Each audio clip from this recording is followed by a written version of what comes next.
Students, तो आज हमारा ये वीडियो रहने वाला है क्लास 11th फिज़िक्स के ऊपर, जिसमें जो हमारा फर्स्ट यूनिट रहेगा वो है फिज़िकल वर्ल्ड एंड मेजरमेंट्स।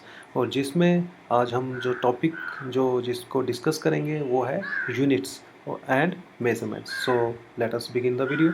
और सभी स्टूडेंट्स से ये मेरी अपील है कि इस वीडियो को लास्ट तक ज़रूर देखें। बहुत ही इंपॉर्टेंट वीडियो रहने वाला है और काफ़ी इंपॉर्टेंट और अच्छे पॉइंट्स जो हैं इस वीडियो में डिस्कस किए गए हैं। अगर आपको ये वीडियो अच्छा लगता है तो इसको लाइक और सब्सक्राइब ज़रूर करें। इस वीडियो में जो हमारे पास जो कंसेप्ट्स जो हम कवर किए हैं जिनको हमने डिस्कस किया है वो है, सबसे पहले है need for measurement in physics. उसके बाद जो सेकंड टॉपिक है जिसको डिस्कस किया गया है वो है फिजिकल क्वांटिटी और उसकी टाइप्स को। Then the characteristics of the units are discussed. उसके बाद सिस्टम ऑफ यूनिट्स को डिस्कस किया गया है और डिफाइन किया गया है कि कौन से सिस्टम ऑफ यूनिट को अब हम यूज़ करते हैं इन मेजरमेंट्स इन फिज़िक्स। उसके बाद फंडामेंटल और ड्राइव्ड यूनिट्स को हमने एक्सप्लेन किया है। उसके बाद हमने लेंथ, मास और टाइम की डेफिनेशंस को भी अच्छे से डिफाइन किया गया। आज हम इस वीडियो में सबसे पहले डिस्कस करेंगे मेजरमेंट के बारे में। So let us begin the video. जैसे कि हम इस स्लाइड में देख पा रहे हैं कि हमारी डेली लाइफ में क्या होता है कि मेजरमेंट की बहुत ही ज़्यादा इम्पोर्टेंस है। जैसे कि एज ए पर्सन जब भी हम मार्केट में जाते हैं तो हम फर्स्ट पिक्चर में जैसे कि दिखाया गया है कि मास की मेज़रमेंट हम इस तरीके से करते हैं। जब भी शॉप पे जाते हैं, डिजिटल हमारे पास वेइंग मशीन होती है और उस पर हम ऑब्जेक्ट को रख के उसका वेट करते हैं। ठीक है, तो हम बात कर रहे हैं कि मेज़रमेंट की ज़रूरत क्यों है ना, और हम उसको अपने डेली लाइफ में कैसे यूज़ करते हैं। तो हम यहाँ पे उसकी इंपॉर्टेंस देख रहे हैं कि what is the importance of measurement in our daily life. तो हम सबसे पहले देख रहे हैं मास की मेजरमेंट करने के लिए सबसे पहले हमें मेजरमेंट की ज़रूरत पड़ती है। सिंपली किसी चीज़ को वॉल्यूम में मेज़र करना है, तो जैसे कि हम देख रहे हैं कि मिल्क, तो जब हमें मिल्क चाहिए होगा तो उसको वॉल्यूम में मेज़र करना पड़ेगा। तो हर एक चीज़ के लिए हम देख रहे हैं कि अलग अलग मेज़रमेंट के यूनिट्स यूज़ किए जा रहे हैं। मास की मेज़रमेंट के लिए हम वेइंग स्केल यूज़ कर रहे हैं। यहाँ पे हम जो है एक इसको वॉल्यूम में अगर देख रहे हैं तो इसका एक पॉट में हम इसको देख रहे हैं मेजरमेंट्स को। जैसे कि हम देख रहे हैं लेंथ की मेजरमेंट कर रहे हैं यहाँ पे इस डायग्राम में, इस पिक्चर में। सिमिलरली इस पिक्चर में टेम्परेचर की मेजरमेंट को दिखाया गया। तो we all are aware about the measurements in our daily life कि हर बार जब भी हम कोई अपने लिए कुछ चीज़ लेने के लिए मार्केट में जाते हैं तो हमें क्या करना पड़ता है, एक मेजरमेंट के अकॉर्डिंग वो चीज़ परचेज करनी पड़ती है। तो डिस्कस करते हैं need for the measurement in physics. तो क्या कह रहा है, कहता है कि जब भी हम फिजिक्स क्या है, एक मैथमेटिकल साइंस है जहाँ पे हमें क्या करना पड़ता है, बड़ी सारी मेजरमेंट्स करनी पड़ती हैं। और जब भी मेजरमेंट करनी पड़ती है या एक्सपेरिमेंट करना पड़ता है तो वी नीड सम मेजरमेंट। ठीक है, एग्जैक्ट मेजरमेंट, मतलब we need exact measurement. So experiments require measurements and we measure several physical properties like length, mass, time, temperature, pressure. तो फिजिक्स में हम ये सब चीज़ें मेजरमेंट करते रहते हैं। Experimental verification of laws and theories also needs measurements of physical properties। ठीक है, अब हम बात करेंगे अगर आपने मेजरमेंट करनी है तो मेजरमेंट हम किस चीज़ की करेंगे, तो किसकी करेंगे, फिजिकल क्वांटिटी। ठीक है ना, फिजिकल क्वांटिटी क्या होती है, जिसको हम देख सकते हैं ना, जिसको हम देख सकते हैं, विच इज़ मेजरेबल, है ना, it is called a physical quantity. It can be measured and described bye a number. और मेजरमेंट जब भी होगी तो उसको हम डिस्क्राइब करेंगे किससे, एक नंबर से। उसी नंबर को हम कहेंगे, ठीक है, सो उसको हम कहेंगे फिजिकल क्वांटिटी। एग्जांपल्स जैसे कि mass of a person is 65 kg। किसी पर्सन का मास है तो उसको हम कैसे एक मेजरमेंट में लिखेंगे, 65 kg। तो यहाँ पे आ गया 65, आ गया एक नंबर और उसके साथ क्या आ गया, एक यूनिट। सो हमने यहाँ पे देख रहे हैं कि अगर ये यूनिट हटा दिया जाए तो व्हाट 65 से हम क्या समझेंगे, 65 kg, 65 लीटर, वट एवर, है ना। तो बिना यूनिट के कोई भी मेज़रमेंट जो है वो पॉसिबल नहीं हो सकती। तो इसलिए हमें एक यूनिट की बहुत ही ज़्यादा ज़रूरत है। ये यूनिट हमें बताता है कि एक ऑब्जेक्ट क्या है, सॉलिड है, लिक्विड है, गैस है ना, टेम्परेचर है, क्या है। तो अगर सिंपली यहाँ पे बाकी हाइड कर दिया जाए तो सिंपली लिखा होगा 65 kg, तो it means it is weight, है ना। अगर मैं बोलूँगा 3 मीटर तो इट इज़ लेंथ। अगर मैं बोलूँगा 100 metre square it is area, metre square है ना, एरिया हो जाएगा। और यहाँ पे लिखा 300 केल्विन, तो इट सिंपली मीन्स टेम्परेचर, है ना, ये टेम्परेचर के रिलेटेड है। तो इसी तरीके से हम देखते हैं कि कैसे कैसे हम मेजरमेंट्स करते हैं और उनके साथ कौन कैसे कैसे यूनिट्स जो होते हैं वो हम लोग यूज़ करते हैं। अब हम देखते हैं टाइप्स ऑफ फिजिकल क्वांटिटीज़। ठीक है, तो मैंने वही बात बोला कि जैसे जैसे डिफरेंट जो जैसे कि हमने यहाँ पे देखा डिफरेंट डिफरेंट जो है क्वांटिटीज़, उनके लिए हमें क्या करना पड़ता है, डिफरेंट डिफरेंट यूनिट्स यूज़ करने पड़ते हैं। तो सिंपली हम यहाँ पे देख रहे हैं कि टाइप्स ऑफ फिजिकल क्वांटिटी कितने टाइप की होती है ना। The physical quantities which do not depend on any other physical quantity for their measurement are known as fundamental quantities. ठीक है, तो सबसे पहले बात करेंगे हम फिजिकल क्वांटिटी की जो टाइप्स है, उसमें होती है फंडामेंटल क्वांटिटीज़, है ना। फंडामेंटल क्वांटिटीज़ वो होती हैं which are the most simpler quantities, है ना, जो किसी भी दूसरी क्वांटिटी पे डिपेंड नहीं करते, मतलब they have their own value सिर्फ। ठीक है, जैसे कि मास हो गया। ठीक है, मास का सिंपल यूनिट है केजी, ये किसी और के यूनिट्स को यूज़ नहीं कर रहा है, जिसका अपना ही यूनिट है मास का, लेंथ का अपना है, टाइम का अपना है, टेम्परेचर का अपना, जिसका अपना ही यूनिट है सिर्फ, उसको हम बोलेंगे फंडामेंटल क्वांटिटीज़। दूसरे नंबर पे आती है डिराइव्ड क्वांटिटीज़। ठीक है, derived quantities which depend on one और मोर फंडामेंटल क्वांटिटी। ठीक है, जो एक फंडामेंटल क्वांटिटी पे डिपेंड करेगी या उससे ज़्यादा पे, तो उसको हम कहेंगे डिराइव्ड क्वांटिटीज़। जैसे कि एरिया, तो एरिया किस में होता है, मीटर स्क्वायर में, लेकिन ये क्या है, metre into metre, metre multiply metre. इसका मतलब क्या है, इसमें एक दो फिर फंडामेंटल क्वांटिटीज़ यूज़ हो रही है, मीटर और दूसरा भी मीटर।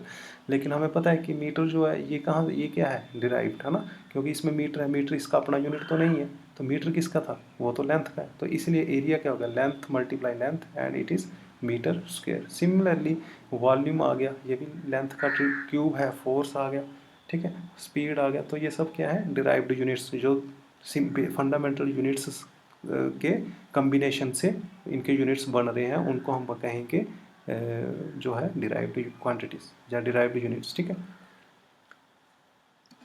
तो अब हम देखते हैं कि जब हम मेज़रमेंट करते हैं तो हमारे पास बहुत सारे यूनिट्स आते हैं, जैसे कि the standard unit for standard use for the measurement of physical quantities called unit, ये हम ऑलरेडी डिस्कस कर चुके हैं। ठीक है, यूनिट के बिना हम जो है किसी भी क्वांटिटी को डिफाइन नहीं कर सकते ना, कि ये लेंथ है, मास है ना। तो जब हम यूनिट यूज़ करेंगे तो उसी से हमें पता चलेगा कि ये लेंथ के यूनिट यूज़ हो रहे हैं कि मास के हो रहे हैं, किसके हो रहे हैं। अगर हमने किसी ऑब्जेक्ट की लेंथ को मेज़र करना है, ठीक है, तो लेंथ को हम मेज़र करने के लिए क्या क्या कैसे कैसे कर सकते हैं, मीटर में भी लेंथ को मेज़र किया जा सकता है, ठीक है, फुट में भी किया जा सकता है और इंच में भी। जैसे आप टेलर के पास जाते हैं, वो इंच में रीडिंग्स नोट करते हैं ना। जैसे कभी कोई कंस्ट्रक्शन वर्क है तो हम वहाँ पे फुट में का जो है उसको कैलकुलेशंस करते हैं। और मीटर, ठीक है, तो मीटर में भी हम इसको यूज़ करते हैं, मीटर हो गया या किलोमीटर हो गया, ठीक है, जैसे रोड्स की मेजरमेंट करते हैं किलोमीटर में। तो हम देखते हैं हर बार है तो वो लेंथ ही, लेकिन उसके लिए हम हर बार क्या करते हैं, अलग अलग यूनिट्स यूज़ करते हैं। सिमिलरली फॉर मास मेजरमेंट, मास को मेजर करने के लिए हम यूज़ करते हैं किलोग्राम या पाउंड। सिमिलरली टाइम को मेजर करने के लिए हम क्या करेंगे, सेकेंड, मिनट और आवर, है ना। और टेम्परेचर के लिए हम यूज़ करेंगे फ़ारेनहाइट और केल्विन, ठीक है ना। तो इस तरीके से हम अलग अलग यूनिट्स को यूज़ करते हैं। लेकिन ठीक है, अब क्या हो गया, अब जो यूनिट है हमारे पास, इसकी करेक्टरिस्टिक्स है ना। एक यूनिट जो है ये कैसा होना चाहिए, ठीक है, it must be a well defined, ये वेल डिफाइंड होना चाहिए यूनिट, ठीक है। सूटेबल साइज़, इसका साइज़ सूटेबल होना चाहिए, ताकि हमें जब भी कभी कन्वर्जन करनी है तो उसमें हम उसको ईजिली कैलकुलेशन कर सकें उससे। रिप्रोड्यूसिबल, ठीक है, इनवेरिएबल, ये चेंज नहीं होने चाहिए यूनिट, इनडिस्ट्रक्टिबल, ठीक है, और इंटरनेशनली एक्सेप्टेबल, ठीक है। तो हर कंट्री में इसको क्या होना चाहिए, इंटरनेशनल लेवल पे इसको एक्सेप्ट होना चाहिए इस यूनिट को, ठीक है। उसके बाद आता है हमारे पास जो हमारे पास यूनिट्स आते हैं, ये तीन तरह के आए हैं हमारे पास। फर्स्ट आ गया CGS, सिस्टम ऑफ यूनिट्स, ठीक है ना। CGS इसकी फुल फॉर्म क्या होगी, सेंटीमीटर, C से सेंटीमीटर, G से ग्राम और S से सेकंड, मतलब लेंथ, मास और टाइम हम कैसे मेजरमेंट करेंगे, ठीक है। तो ये सबसे पहले इंट्रोड्यूस हुआ था ये वाला सिस्टम, कौन सा, किस कंट्री में, फ्रांस में। तो इसको हम गाशियन सिस्टम ऑफ यूनिट्स भी कहते हैं, ठीक है। तो C से क्या होगा, ये सेंटीमीटर, लेंथ मेजरमेंट C किस में लेता था, सेंटीमीटर में, और वेट को किस में लेता था, ग्राम में, और टाइम को लेता था सेकंड में, ठीक है। तो as the fundamental unit of length, mass and time. Similarly other countries ने भी अपने अपने तरीके से यूनिट्स को यूज़ करना शुरू किया। जैसे कि आ गया हमारे पास दोबारा से अगेन फ्रांस में दोबारा से एक रेवोल्यूशन हुई और उन्होंने फिर नेक्स्ट क्या किया, एम के एस सिस्टम को अडॉप्ट किया, जिसमें क्या किया उन्होंने एम से आगे मीटर, लेंथ को मीटर में मेजर करने के लिए कहा गया, वेट को कहा कि किलोग्राम जो है ये बेस्ट रहेंगे, टाइम को बोला सेकंड में करेंगे, ठीक है। फिर नेक्स्ट हमारे पास आ गया F P S system. Britain ने बोला यार जो है हमें मेज़रमेंट इस तरीके से करनी चाहिए कि जो लेंथ है उसको फुट में करना चाहिए, है ना, वेट को पाउंड में करना चाहिए और टाइम को सेकंड में करना चाहिए। लेकिन हर कंट्री अगर अपने अपने यूनिट्स यूज़ करेगा तो जब हम साइंटिफिक लेवल पे जब स्टडीज़ करते हैं तो हम उस टाइम कौन सा यूनिट यूज़ करेंगे, क्योंकि हर एक कंट्री में अलग अलग यूनिट यूज़ होते हैं। तो हम जब दूसरे कंट्री में जाके कोई काम करेंगे तो हमें कन्वर्जन करने में बहुत ज़्यादा प्रॉब्लम आएगी।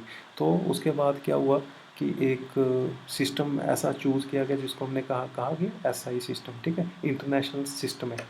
तो इसमें डिस्कस किया गया कि तीन सिस्टम में से कौन सा सिस्टम जो है वो बेस्ट है, जो इंटरनेशनली हम एक्सेप्ट कर सकते हैं और सभी कंट्रीज साइंटिफिक एक्सपेरिमेंट्स के लिए वही सिस्टम को यूज़ करेंगे, उसी को हम कहेंगे SI system, international system of units, ठीक है।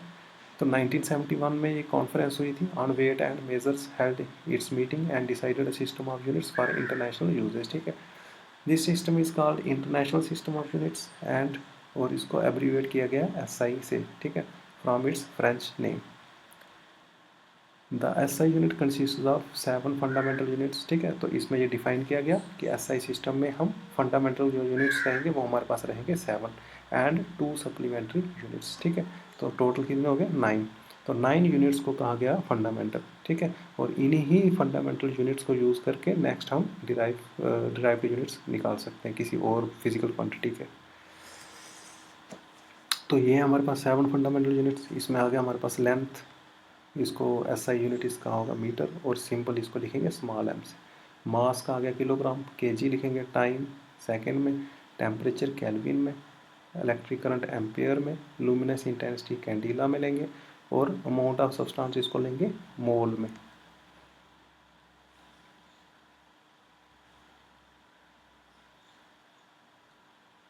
ठीक है, तो यहाँ पे स्लाइड में डिफाइन किया गया कि 1 मीटर लेंथ जो होती है वो कितनी होती है। तो 1 मीटर लेंथ क्या किया गया है, ये लिया गया कि कितना डिस्टेंस जो है एक लाइट ट्रैवल करेगी in vacuum during a time interval of this, ठीक है। तो इसको हम बोलेंगे मीटर। किलोग्राम का भी बताया गया। तो हमारे पास पेरिस फ्रांस में क्या है, एक प्रोटोटाइप रखा गया, ठीक है। तो उस प्रोटोटाइप को जो है एक अलॉय से बनाया गया हुआ है, ठीक है, जिसको डिफाइन किया गया कि ये किसके बराबर होगा, 1 किलोग्राम के बराबर होगा, ठीक है।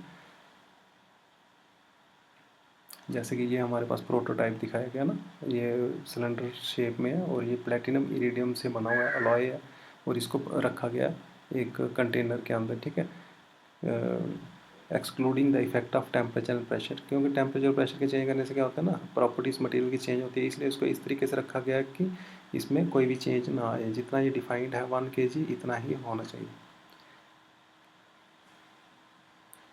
ये 1 सेकेंड की डेफिनेशन बताई गई है यहाँ पे, 1 सेकेंड, ठीक है ना। It is the time taken, कितना टाइम लगता है कि जो सीजियम 133 एटम है उसकी लाइट को इमिट होने में ना, इतनी ऑसिलेशंस प्रोड्यूस होने में। तो ये आपने इसको देख लेना, ठीक है। एमसीक्यू में भी आपको पता होना चाहिए कि 1 सेकेंड जो है ये कंसेप्ट कहाँ से लिया गया, तो सीजियम 133 एटम जो है उसको कंसीडर करके। तो ये आ गया हमारे पास सप्लीमेंट्री यूनिट्स, आ गए हमारे पास रेडियन, ठीक है। तो नेक्स्ट आ गया हमारे पास स्टेरेडियन आ गया,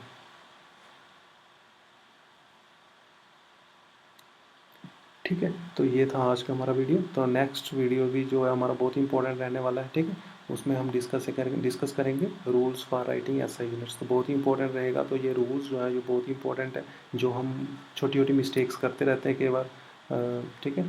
तो उनको हम स्टडी करेंगे कि किस तरीके से हम उन मिस्टेक्स को अवॉइड कर सकते हैं, ठीक है। ओके।